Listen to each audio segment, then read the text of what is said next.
So hello and welcome to the latest ATTA presentation. Today we'll be hearing from Lindsey, who's the Sales and Marketing Manager for Tswalu. So Tswalu Kalahari, and she'll be sharing the conservation story and the answers to the questions, why Tswalu? So Lindsey, over to you. Thank you, Chris, and welcome to anyone who may be listening. Today, I'd like to share an overview of what Tswalu is and where we are, what our purpose is, as well as the overall experience that any guest should expect. And I'll highlight some of our USPs as we go. So firstly, I'd just like to make mention that we are a National Geographic Unique Lodge of the World, which I think is testament really to our commitment to conservation. Tswalu is first and foremost an ongoing conservation project. And then we have the 2 camps based on site, which enable us to keep our conservation vision sustainable. So where is Tswalu? First, you can see on this map here, it's quite maybe a little bit of a confusing map, but that highlighted area here, that dark brown region is the Kalahari. Most of the Kalahari is actually in Botswana. Some of it spills into Namibia, and the portion that comes into South Africa is referred to as the Southern Kalahari, or often referred to also as the Green Kalahari. And that's where Tswalu is located. So it's not actually a desert experience at all. It does have a little bit more rain and therefore a lot more wildlife than what you might expect in the northern regions of the Kalahari. But we're in a very unique location right north of the country. And so because of that, we've introduced our own daily scheduled flights. So we fly straight in from Cape Town and Johannesburg every single day, making the connections quite seamless. And I think a great combination with Tswalu is a Cape Town, Tswalu, and then potentially a safari experience within the borders of South Africa, such as Madikwe or Kruger. And our flight times are such that if you are connecting out to the Kruger or the Madikwe region, you would not have to spend a night in Johannesburg. And that works if you're using Tswalu first within the itinerary or later. So that works really well. The luggage restriction is 20 kilos in soft-sided bags. So the aviation facility that we use in Johannesburg is called Fireblade. This is an incredible FBO facility based at the Johannesburg International Airport. All of our Tswalu guests have the opportunity to use this facility before they fly off to Tswalu from Johannesburg. And what we'll do is we'll collect your guests airside, we take them through speedy customs, bring them straight through to the private hangar, where they can spend some time either at, eating at the restaurant that's there. There's also a lovely spa, there's a gym. So really quite an incredible facility. You as a travel agent wouldn't need to book an intercontinental hotel room if a guest gets in really early in the morning. They can come straight through to the hangar before off to Tswalu. And also actually to make mention there that we use the Pilatus PC-12 to fly to Tswalu, which is a 7-seater aircraft with 2 pilots. So the whole purpose of Tswalu is to leave the world better than how we found it. And within the Kalahari context, that means to restore the Kalahari back to itself. And this image really is our oldest image that we have of the region. It's about 50 years old, and it gives you an idea of what it once was before Tswalu in fact started. So there was nothing there. It was all completely depleted land, overgrazed farmland. And a man by the name of Stephen Bowler decided that he wanted to restore the area. And so he started to buy up all of these individual farms. In 1994, when it was first started, there was literally, pretty much nothing out there. It was barren land, as I mentioned, and about 14,000 hectares. And the vision of restoring that Kalahari has continued. And today we're now on a massive space. That area is the largest privately owned wildlife reserve within South Africa. It's completely restored. They say that this is what the Kalahari looked like 200 years ago. And to give you an idea of that size, I mean, it literally is twice the size of the entire Sabi Sand region. But we only have 2 camps within all of this space. And I think that really speaks to our first USP. All of that space with only 2 camps and a maximum of 30 guests. Whereas in the Sabi Sands, for example, which is obviously a beautiful region, and an incredible experience, you have about 30 lodges in half the space. So what's quite unique about Tswalu is that you never see any other people. You have a true sense of being completely in the wilderness. And we've taken that to a new level where we say that every single booking will receive its own private vehicle guide and tracker. So we don't do any vehicle sharing at Tswalu at all. So you can really have the opportunity to experience your safari at your own pace. If you prefer to wake up 9 o'clock in the morning, pack a picnic and go out on safari the whole day, that is what you can do. And that's quite a unique selling point again about Tswalu. So some of the game that you can expect to find, we have a lot of big game. You will find things like your Kalahari black-maned lions, incredible animals adapted to this extreme environments of the Kalahari.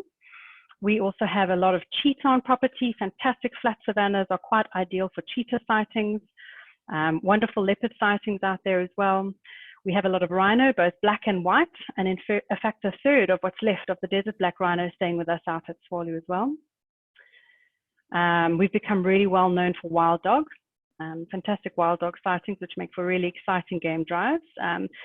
One interesting fact, I suppose, is the reason the wild dog is actually so endangered is because it needs so much space. One pack of wild dog needs about 60,000 hectares to survive, and this is why they do so well in our region, as we have a lot of space to offer them.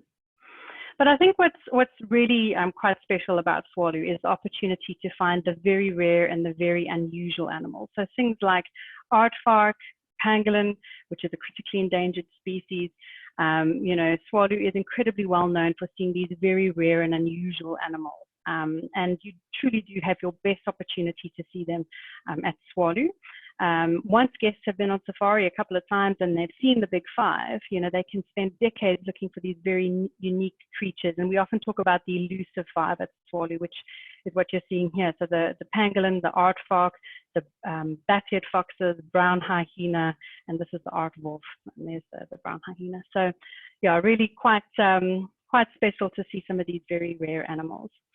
We also have all of your typical stuff, so things like buffalo, big herds of giraffe, big herds of eland, springbok, all of the animals you would kind of expect to see out on safari, including quite endangered antelope species like rowan, sable, and thespiae, which we have quite a lot of at Tswalu as well. And then, of course, all your birds and raptor species. There's, in fact, 240 different bird species. So Tswalu is, first and foremost, definitely a safari destination, not a desert destination. We do have an incredible, prolific wildlife to offer at Tswalu. Some of the other experiences outside of your typical game drives, we do a lot of walking. We encourage guests to get off of the vehicle, experience the land on foot. If you see something special, like an aardvark or a pangolin, you're certainly going to get off of the vehicle and see how close we can get to that animal without obviously interfering with its own environment. And then, we also have an incredible meerkat experience where guests have the opportunity to get really up close and personal with the meerkats. They're not tame, so they don't jump on you. We like to keep that distance, but literally, as close as you can see them here, you pretty much get that close to them, and they carry on and do their normal daily activities and, clean their burrows and go out and forage for the day. And we have the opportunity to spend that time with them. We also offer horse riding at Tswalu. We have 12 of our own horses. We cater to all levels of experience, so whether you're a beginner or incredibly advanced rider, we have the opportunity to ride at Tswalu. We have these amazing rock engravings up in the Karanenberg Mountains. There are 2 sites that we use for guests, and they're incredibly unique. They're actually etched into the rock. They estimate anything from between 60,000 to 120,000 years old, some of this artwork. So really quite spiritual and a beautiful activity to go and do if you're staying a little bit longer, especially at Tswalu. We have a magnificent sleep out. So for one night, guests have the opportunity to go and sleep out under the stars. Malori means dreamer in the local language. And what we'll do is we'll bring guests in either by horseback or game vehicle. It's beautifully set up for them with their sundowners. They watch the sunset. The chef then prepares their meal, and then we leave them out there with lots of wine, and they spend the night out in the bush. A really fantastic way to experience incredible solitude out in the Kalahari. Beautiful stargazing opportunities. The Northern Cape itself is incredibly well known actually for stargazing. So all of our guides are incredibly well versed in all of the constellations, and they have these green lasers and can talk guests through the various different constellations of stars. We have this helicopter that's based at Tswalu. It forms part of our anti-poaching efforts, specifically with the rhino. It's an Augusta 119, a 6-seater. And we also do charter this out to our guests as an experience if they would like to do a helicopter experience up in the air, about a 45-minute heli flip, as we call it. maybe a picnic up in the Koranenberg will cost in the region of about $1,000. So that's a private experience for 6 people. And that then helps us fund our entire conservation project through the Tswalu Foundation. So a really wonderful activity to add onto your list of to-dos at Tswalu. We also welcome children, which I think is quite another quite unique selling point. It is malaria free. Children aren't just allowed, they're in fact completely welcome to Tswalu. When they arrive, they get a backpack with a full-on list of activities, and it's super easy to accommodate families and children because every single booking has their own private vehicle guide and tracker. So children are welcome, it's incredibly flexible, and we also offer complimentary babysitting with the Ranger program, the Junior Ranger program, if guests, if adults want to go out and do a bit of a longer safari. So we have this amazing spa facility as well. We use the Katavi product. And then more and more, we're finding that guests are wanting to get sort of to the grassroots level of why Tswalu, what else can we do? What kind of conservation activities can we get involved in? And how can I learn more? And the Tswalu Foundation really does offer some fantastic opportunities for guests to get involved day to day. We have an incredible research facility with, some amazing research being done. There's a lot of really, really exciting stuff like our work on pangolins with Wendy, who is our pangolin researcher, and she's been studying pangolins at Tswalu for a good few years. So guests have the opportunity to go out with the likes of her, find out what she's been learning about, why it's so important. And it's not just about the pangolin, there's also so many other, animals and, even plants and things that we do a lot of research work with, and guests are absolutely welcome to come along with the researchers and learn a little bit more. We also have a really exciting artist in residence program where we welcome artists to come and spend 6 months at Tswalu, create some unique artwork, which we then sell, and the proceeds go back to the foundation, and of course the community. So we have an incredible community at Tswalu of about 400 people. So that's our staff, their families, and any artists in residence or researchers that are staying with us at Tswalu.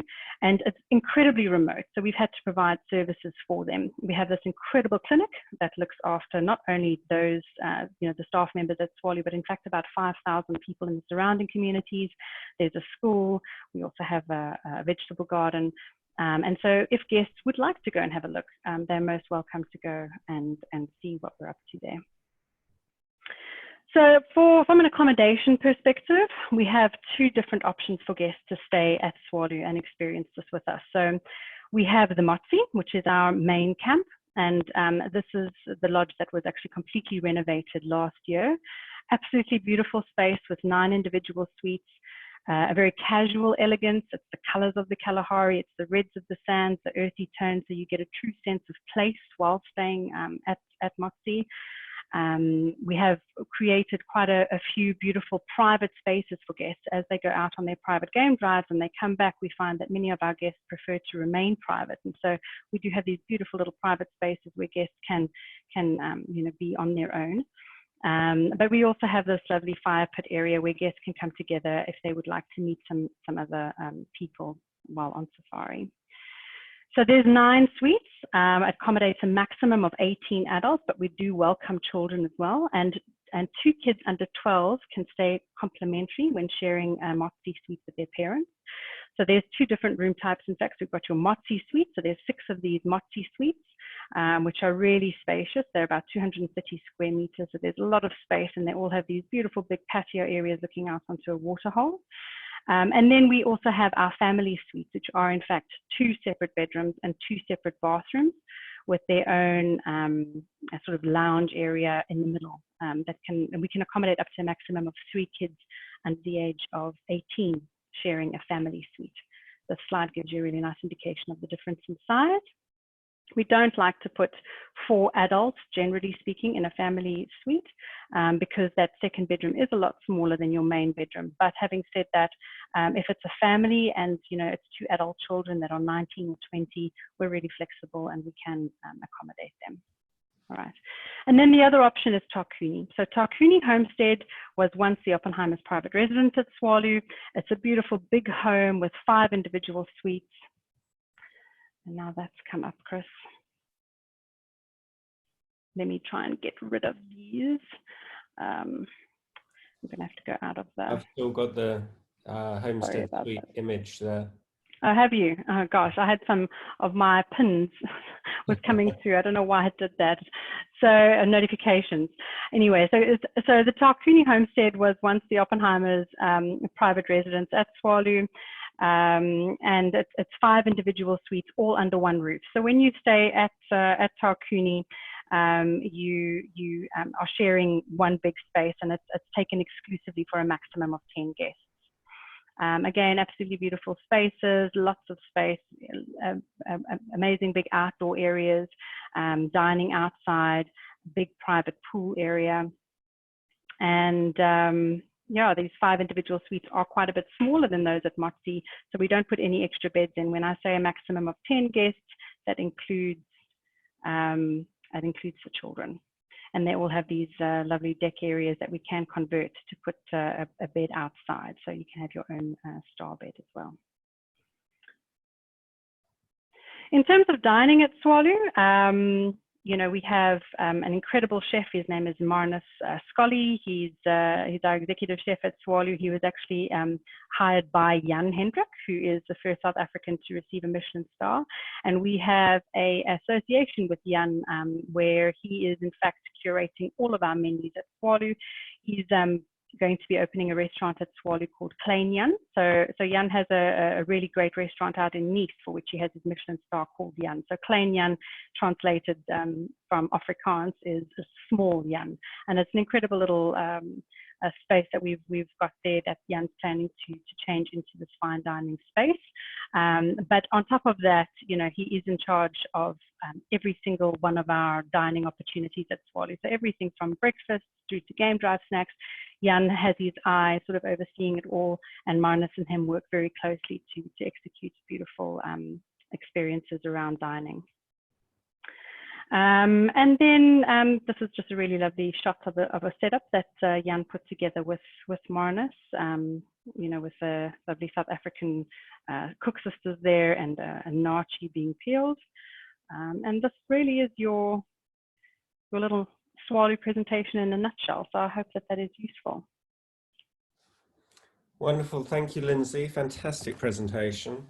So lovely to see a little bit of the Kalahari and some of the hidden gems that you've got up there. So beautiful presentation, fantastic, stunning property. Thank you very much. Thank you, Chris.